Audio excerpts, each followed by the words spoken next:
Hello, my name is Ron Stafford. I'm the head librarian here at Northeastern Technical College. And I am Mark Nakamus. I teach English and religion here at NETC. And today we're going to talk to you briefly about collaborating with faculty and how to switch a course to an OER. And I'll get started. And like I said, I'm the head librarian. I started here about 3 years ago. And when I came to Northeastern, OERs were just barely bubbling under the surface. A few people knew what they were, but not many. So I sent out a survey. I said, hey guys, who knows what OERs are and who would like to use them?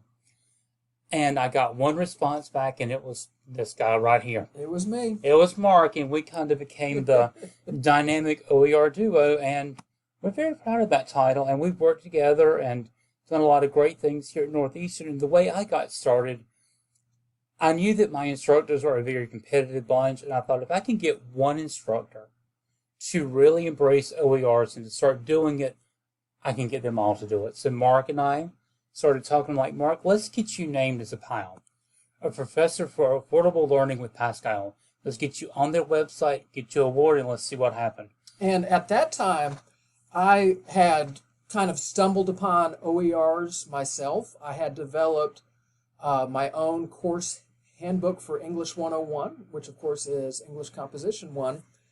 Over a period of years, I realized that I had been making lots of supplementary handouts, which meant that the textbook that the students were paying over $100 for wasn't meeting our needs.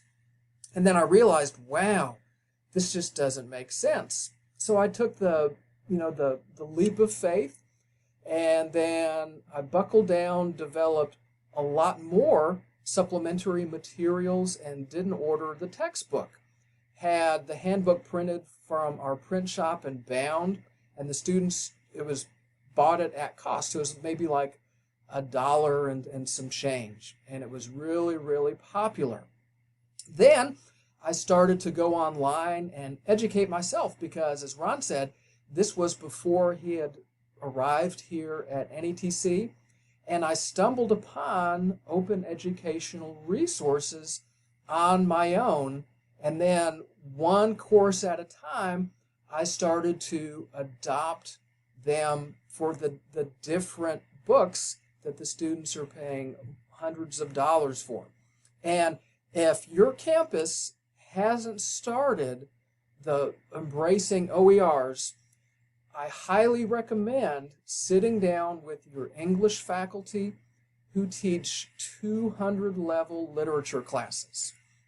That'd be like American Lit 1 and 2, English Lit 1 and 2, and World Lit 1 and 2. Let me take that over real quick since Sure. you hijacked my presentation. But once I got Mark listed as a PAL, everybody else wanted to be named a Professor for Affordable Learning. And then I really saw OERs taking off here. People could not change fast enough. Mark has always been the high performer instructor here, and they figured if Mark is doing this, we need to do it so we can keep up with him. Yeah, and what you get a PAL award, that a certificate that's framed, and you get to put it on your wall. So you have you get to show off that. You get a little sticker you can put on your car, and then people naturally competitive, and it's like, wow, he's getting recognized for doing some stuff, and wow, he's saving the students money, and wow, his classes are always full because there's no cost for the textbook. So it just kind of really, starts to snowball, just one and then another and then another. And then you start to just sit down with different faculty in their offices and educate them on using OERs and kind of walk them through the process. I'm sorry for interrupting. That's fine. I think Mark and I, this is maybe our 10th conference. I've lost track. We've done numerous state ones. We've done some national conferences. We're always willing to help anyone with OERs. I'm going to turn it over to Mark. Yeah. And he's going to show you very quickly how to find your OER sources. Yeah, and there's lots of websites out there. This is a good one to begin with. This is merlot.org.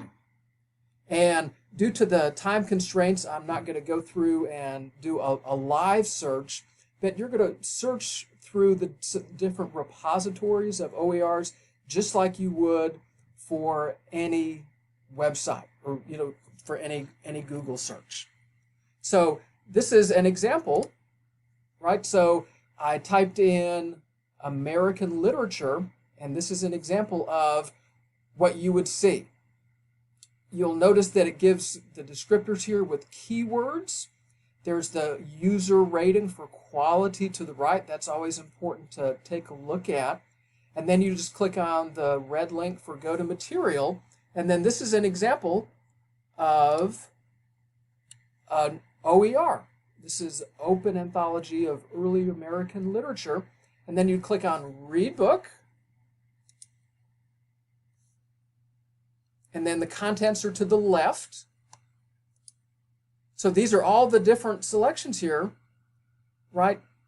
There it is. Everything's right there. This is, almost exactly what's going on with the Norton anthologies that are hundreds of pages long. And how much does this cost? It's free. It's free.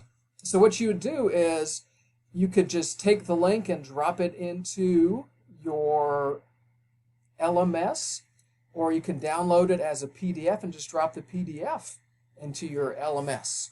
Another thing to check out that not too many people are familiar with is Project Gutenberg. This is packed full of free books that are in the public domain. If something's in the public domain, go and get it. For example, never pay for Chaucer. He's dead. He's not making any money off his work. This is an example of the Canterbury Tales. You'll see at the very top of the page here, anybody can use this at no cost with no restrictions. You can copy it, give it away, reuse it under terms, which are included here, right? Because this is public domain. It's the same thing. So scrolling down a little bit into this page, we can see the complete works of the Canterbury Tales. For example, you can click on the prologue, and there it is. One night April with his shoulders salt, the drought of March hath passed to the road. Why do you make your students buy something that they can get online for free? Why did you make us hear that? Oh, because it's like having jewels in your mouth reading Middle English. I miss students so badly. So what you can actually do with this material, you can copy paste it into a Word doc and save it as a PDF and make your own book using those materials in Project Gutenberg. And it's you're not breaking copyright at all. And could you also record yourself reading it for the students? Yes, you can. And here's something that's really cool about public domain that a lot of people aren't familiar with. Guess what just entered into the public domain? That's right, The Great Gatsby. So you can do these things with all these wonderful works of literature that you're using in your classes already. Stop making the students buy for things that are free. And, it's just so exciting what's going on with open educational resources, all these works of literature that have entered into the public domain. That is so true, and thank you for sharing that with us. Yeah. And like we said before, if you're working on OERs, we're always glad to work with you, talk with you, reach out and get in touch, and we're glad to help. And again, my name is Mark Nakamus. And I'm Ron Stafford. And we're from Northeastern Technical College, which is in Sherrall. The lovely town of Sherrall, Dizzy Gillespie's hometown. All right. All right. Thank you guys so much. Thanks for your time, everybody. Bye.